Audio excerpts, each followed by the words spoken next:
Mateo capítulos 16 al 18.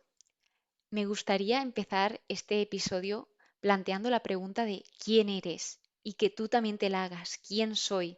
Además te recomiendo no simplemente hacértela así pensando, sino escribirlo, ¿quién eres tú? Porque vamos a hablar sobre la identidad, pero también os quería compartir aquello que me ha inspirado a ponerle este título al episodio, porque viene de una revista que me estoy leyendo, que es La Antorcha, es una revista católica brutal, que me encanta, y decía, en el caso de la salud mental, que ante los problemas mentales debemos empezar por hacer la pregunta correcta: ¿quién soy? Sin embargo, se suele plantear: ¿qué tengo? ¿Qué me pasa? Y empezamos a buscar soluciones por las ramas. Para poneros más en contexto, aquí decía, el hogar interior de toda persona es la propia identidad original que es el yo, con toda su limitación humana, pero sobre todo es un nosotros que forma con Dios por el amor absolutamente incondicional que lo constituye en su identidad más profunda.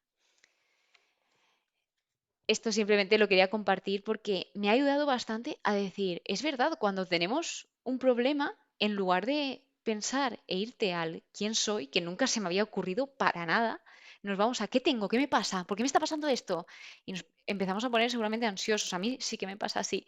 Entonces, os dejo eso porque hablamos de que Cristo en este capítulo se está revelando. Y de hecho, aquí es donde los mismos discípulos, en este caso es San Pedro, inspirado por Dios Padre, reconoce a Jesús como Cristo. Jesús lo que hacía era, ¿quién dicen los hombres que es el Hijo del Hombre? Y los discípulos contestan, pero vosotros, ¿quién decís que soy yo? Pedro responde, tú eres el Cristo, el Hijo de Dios vivo. Y esto se sabe y Jesús le comunica que esto no lo ha sacado por él mismo, porque muchas cosas los discípulos no las sacaban por ellos mismos, sino que era por inspiración de Dios. Así que Jesús lo que también le dice es quién es Él. Tú eres Pedro, y sobre esta piedra edificaré mi iglesia, que es la primera vez que aparece en la Biblia la palabra iglesia, que venía de las palabras grupo, grupo llamado, de eclesia. Y las puertas del Hades no prevalecerán contra ellas. Las potencias del pecado y la muerte, todo esto no prevalecerá sobre esa iglesia que Jesús estaba formando en ese mismo momento. O sea, y esa iglesia es la comunidad con la que sella la nueva alianza. Porque recordemos que tenemos la antigua alianza y la nueva alianza, que viene Jesús a sellar esta nueva alianza de Dios con el mundo. Bien, esto es, como diría, la parte más central que continuamente habla de esa identidad.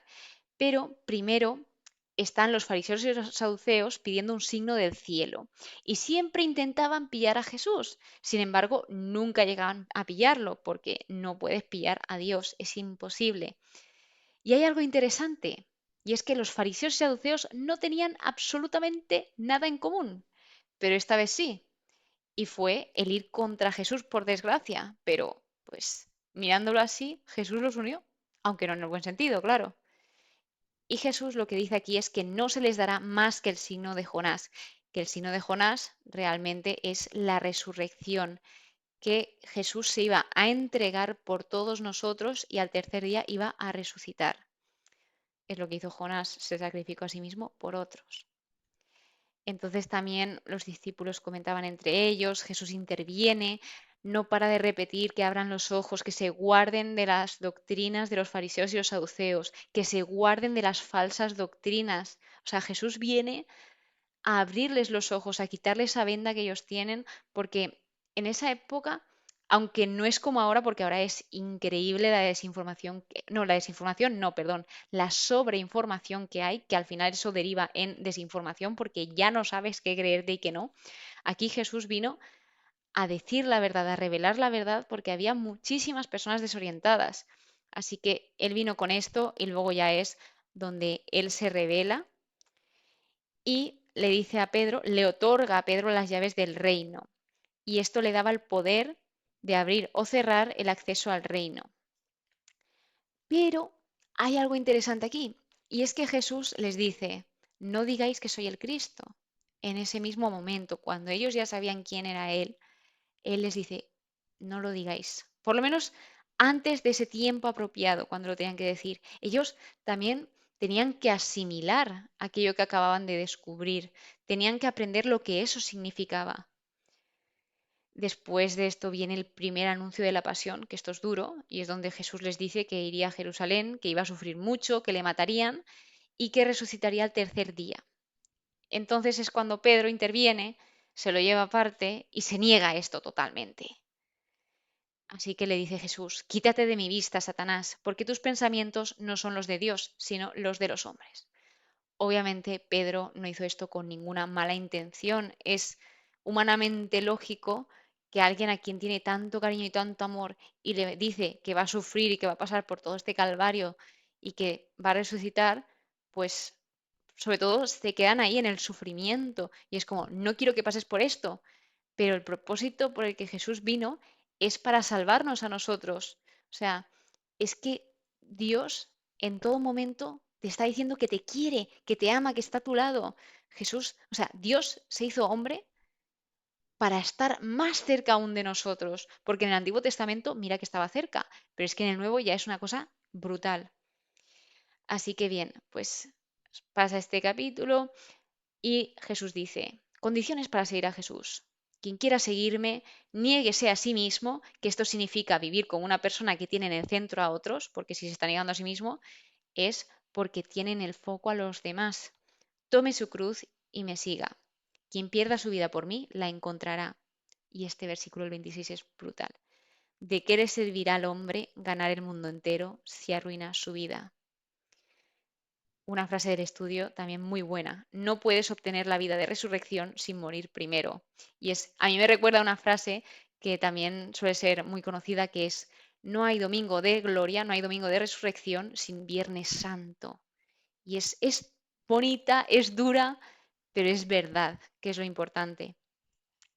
Así que bien, el capítulo 17 es la transfiguración, también uno de los capítulos más famosos de la Biblia, donde Jesús es presentado como el nuevo Moisés y Jesús lo que hace es tomar a Pedro, Santiago y a su hermano Juan, los lleva aparte a un monte alto. Entonces él lo que hace es transfigurarse delante de ellos y su rostro está muy, muy brillante como el sol y sus vestidos blancos. Pero bien, no he explicado qué es transfiguración, aunque por su propio nombre podemos llegar a una conclusión de lo que es, pero la transfiguración habla de transformación, habla de cambiar de forma. Y la transfiguración es un cambio de apariencia del Señor de la forma mortal del cuerpo con el cual sufría y moriría a una forma glorificada con el cual resucitaría entre los muertos. Entonces lo que hizo Jesús es mostrarles la gloria de Dios. También aparecen Moisés y Elías, dos figuras muy pero que muy importantes, dado que Moisés fue quien representa la ley y Elías representa a los profetas. Entonces esto era la suma de la revelación del Antiguo Testamento unido a Jesús. Moisés vivió 1400 años antes que Jesús y Elías 900 años antes que Jesús. Pedro, como siempre, estaba ahí y él quería quedarse y construir 3 tiendas para cada uno de ellos. Entonces de repente se llenó todo de una nube de la gloria del Señor y se escuchó desde el cielo, este es mi Hijo amado. Estas 3 palabras es que es brutal. Aquí también está hablando de identidad. ¿Quién es Jesús? Este es mi Hijo amado, es Hijo de Dios, en quien me complazco. Escuchadle. O sea, Dios mismo le está diciendo, escuchad a mi Hijo, escuchad todo aquello que los diga.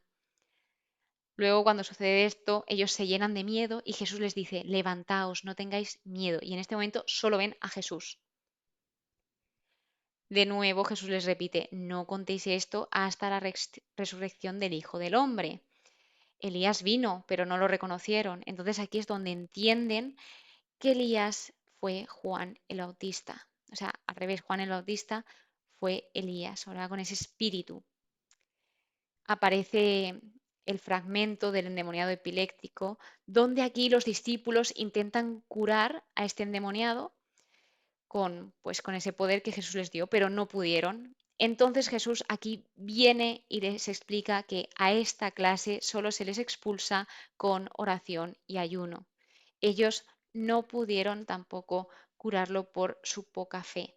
Entonces Jesús les dice, si vuestra fe fuese como un grano de mostaza, que es muy pequeñito, muy pequeñito, muy pequeñito, pero luego se hace gigante, enorme, nada os será imposible.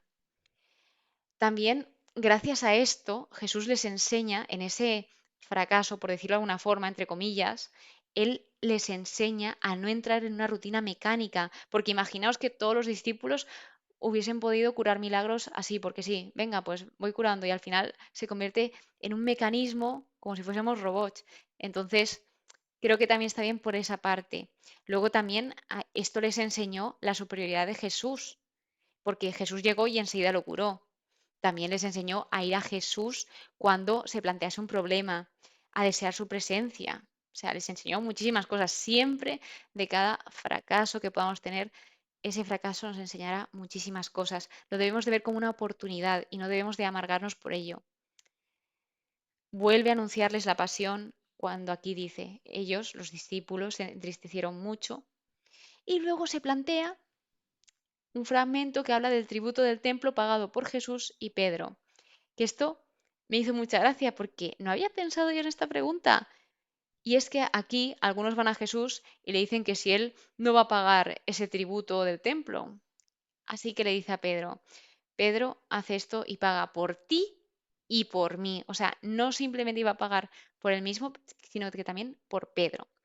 Y les hace esta pregunta a Pedro, a los discípulos. ¿De quién cobran los reyes? ¿De sus hijos o de extraños? Y le responde, de extraños. Pero sin embargo, a pesar de que pues Jesús fuese el Hijo, Él pagó. Y esto también es un ejemplo de que debemos ir más allá de nuestro deber para poder enseñar a otros lo que deben hacer. O sea, Él no le hubiese hecho falta ir a pagar el tributo, ni le hubiese hecho falta muchísimas cosas de las que ha hecho por nosotros, pero Él las hace porque es que somos todo para Dios. Es que ojalá sepamos ver esa importancia que tenemos para Él, sepamos ver quién somos en Él, porque Él más que nadie nos conoce y nos ama. Es que inmenso. El capítulo 18, aquí los discípulos siguen preguntando, que las preguntas son buenísimas, nunca os canséis de preguntar, es lo mejor que podéis hacer, porque preguntando se aprende muchísimo. ¿Quién es el mayor en el reino de los cielos? Entonces Jesús les responde, el que se humille como este niño. Y este niño lo que se refiere es a la sencillez, a esa humildad, que debemos todos cambiar y hacernos como niños en ese aspecto. Luego habla de, ay de aquel hombre por quien viniere el escándalo, el que acoja a un niño como este en mi nombre, a mí me acoge. Luego, de repente habla del pecado y dice, si alguna parte de tu cuerpo te hace pecar, arráncala. En, que es mejor entrar en la vida que entrar en el infierno. Y lo que te dice aquí no es que te arranques una parte de tu ojo si te hace pecar. O sea, por ejemplo, el ojo, si te hace pecar un ojo. O sea, porque puedes pecar con el otro ojo. Que eso nos pasa mucho, que de repente, imagínate, bueno, pues voy a dejar de ver esto, pero encuentro otra forma de verlo, de ver esa misma cosa que estaba viendo antes. Pues no, o sea, aquí lo que dice es que necesitamos ser transformados de adentro hacia afuera para poder cambiar. Y que si tú sabes de algo que te hace pecar y sabes cómo evitarlo, que intentes evitarlo.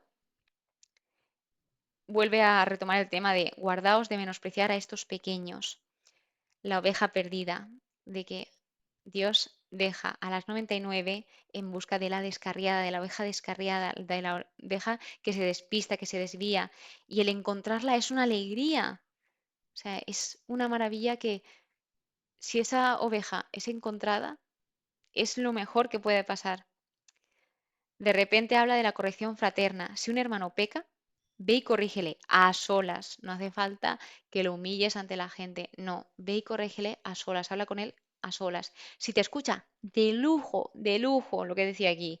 Pero en el caso de que no escuchase, recurre a uno o dos testigos y si sigue sin escuchar, recurre a la comunidad. O sea, estos son como los pasos que daba en caso de que hubiese algún problemilla por ahí. Lo que atéis en la tierra quedará atado en el cielo, lo que desatéis en la tierra quedará desatado en el cielo.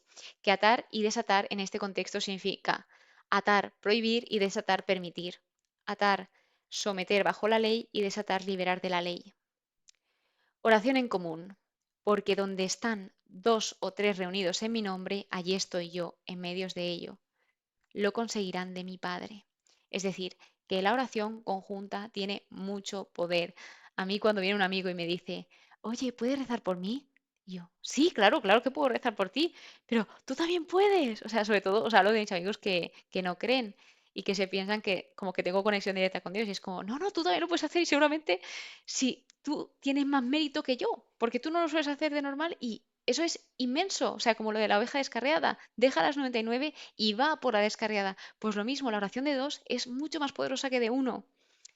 El perdón de las ofensas, ¿hasta cuándo debo perdonar? Hasta 70 veces 7, que antes, o sea, en ese contexto, los rabinos judíos decían que 3 veces era el límite de perdón. Pero Jesús aquí dice, hasta 70 veces 7, que esto significa ilimitado. ¿Hasta cuándo debo perdonar? Siempre debes perdonar. Jesús elimina todos los límites y las calculaciones, porque al final, si no perdonamos, lo vamos a pasar mal con nosotros mismos. Pero si perdonamos, nos sentimos mucho más libres. Parábola del siervo sin entraña. Bueno, esta parábola, esta es muy buena. O sea, a ver, sé que todas son buenas, pero es que está muy, muy buena. O sea, aquí habla de que el reino de los cielos se parece a un rey que quiso ajustar cuentas con sus siervos. Entonces había uno de ellos que debía 10.000 talentos. ¿Qué son 10.000 talentos? Entre 12 millones de dólares y 1 billón de dólares. O sea, una cantidad que no se podía pagar, en definitiva. O sea, una cantidad muy, muy, muy, muy grande. Y el siervo le dice, ten paciencia conmigo que te lo pagaré. Entonces, el Señor tuvo compasión y le perdonó la deuda. O sea, se vio esa gran misericordia que tuvo el Señor con su siervo. Y luego, ese uno va a su compañero, que también le debía 100 denarios. ¿Qué son 100 denarios? Más o menos el salario de 100 días. O sea, que realmente eso en nada se puede devolver. Bueno, pues este se puso con una furia. El que debía tantos millones y millones, pues se pone como una furia porque le debían 100 denarios, que eso era sobre mm, pues 4 meses así de trabajo. Y él paga, paga y venga a ahogarlo, venga a ahogarlo. Entonces no quiso pagar y lo metió en la cárcel.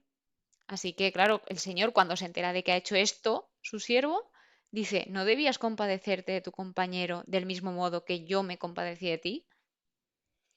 Y esta pregunta es muy buena, nos la podemos hacer nosotros. O sea, a nosotros nos han perdonado en muchas cosas y nosotros perdonamos también.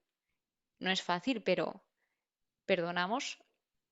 Mm, ahí lo dejo para reflexionar. Y ojalá que todos sepamos perdonar de corazón. Decía el estudio, ningún hombre puede ofenderme en la medida en que mis pecados han ofendido a Dios. Y esto es real, o sea, nadie se libra de esto. Somos personas, somos débiles, somos pecadores y al final Dios nos acaba perdonando y mira que fallaremos y nos caeremos con la misma piedra y repetiremos la piedra y venga la piedra, pero Dios ahí está sujetándonos cada vez que lo necesitamos, está siempre ahí a nuestro lado. Y bueno, pues ahí os lo dejo con esa pregunta de ¿quién soy yo? ¿Quién realmente eres tú? Es muy buena práctica el coger un folio y ponerte quién soy y poner quién eres, porque de verdad, o sea, ayuda bastante. Yo lo pensé hace tiempo y de hecho también en un curso nos lo hicieron hacer y digo, buah, pues menos mal que me lo han hecho hacer porque lo llevo queriendo hacer desde hace mucho, mucho tiempo. Y así también os conoceréis mucho más de lo que pensáis. Así que muchísimas gracias por estar aquí, de verdad, de todo corazón. Muchas gracias por escucharme. Espero que paséis muy, pero que muy buen día y que Dios os bendiga.